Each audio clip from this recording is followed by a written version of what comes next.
They got him. They are going to put handcuffs on the homie. It took a damn long time, 5 years. Apparently, statute of limitations get paused when you leave the state. That will be news to a lot of my criminal friends.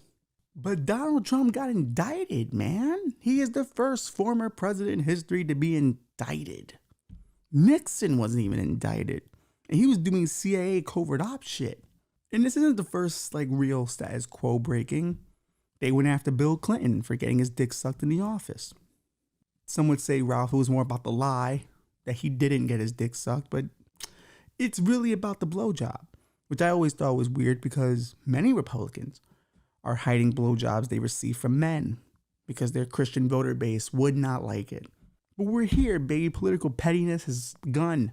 Back in the 2000s, when George Bush was president, we always talk about how he should be brought up on war crimes for the war on terror and the things we've done during that. And then conveniently, those same talks the volume went down on those when Barack Obama was killing innocent people with drone strikes. Okay, I guess one war crime is more serious than the other, but war crimes are war crimes, at least.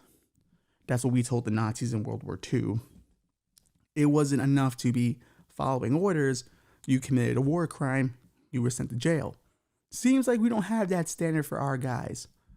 And now Trump next week will have to file fingerprints, get a swab of his spit for the DNA, and take a mugshot.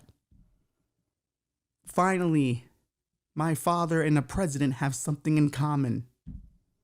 Goodie for me. What a day to be alive. Apparently, you can't just go around paying sex workers, though some would say there are men paying sex workers now, and they're not filing it on their taxes, let alone telling their wives.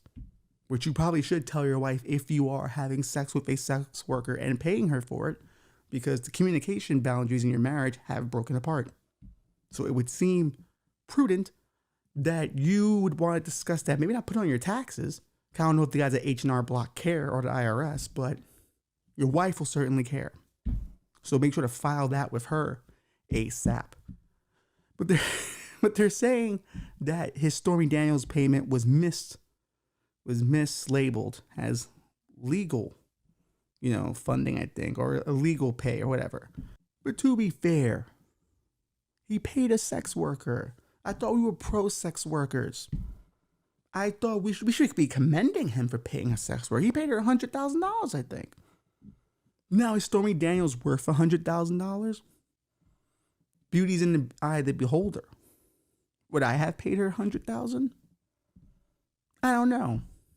I think I would have paid her a little more, to be honest with you.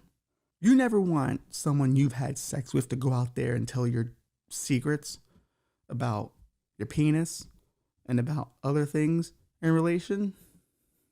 You don't see everyday people paying people not to do that. There's a level of respectability, understanding, and honesty. Hey, we had sex, let's keep that between us, Good, it was good, cool, brag about it. But if I didn't perform well, keep that to yourself, What happened to the humility of your sexual partner? And maybe, who knows, maybe if Donna was slanging dick and really dropping the big pipe, maybe she wouldn't have said anything. There are men sleeping with questionable women all the time. Some of them aren't porn stars. Some of them are theater majors. Some of them have no prospects. Some of them are stand-up comedians. Some of them are waitresses at Outback. They're bartenders. They're people who work in accounting. And he mislabeled it on his taxes. But do you want to put on your taxes porn star fund? I don't think so. You don't want to be judged. I don't think anyone wants to be judged for sleeping with a porn star or a prostitute or any of those people. Are we not slut shaming Donald Trump by getting mad at him for not putting what he paid for? Maybe we are. We're kink shaming. Has anyone ever thought about that deeper level to this Trump indictment that no one else was paying attention to? But we are here.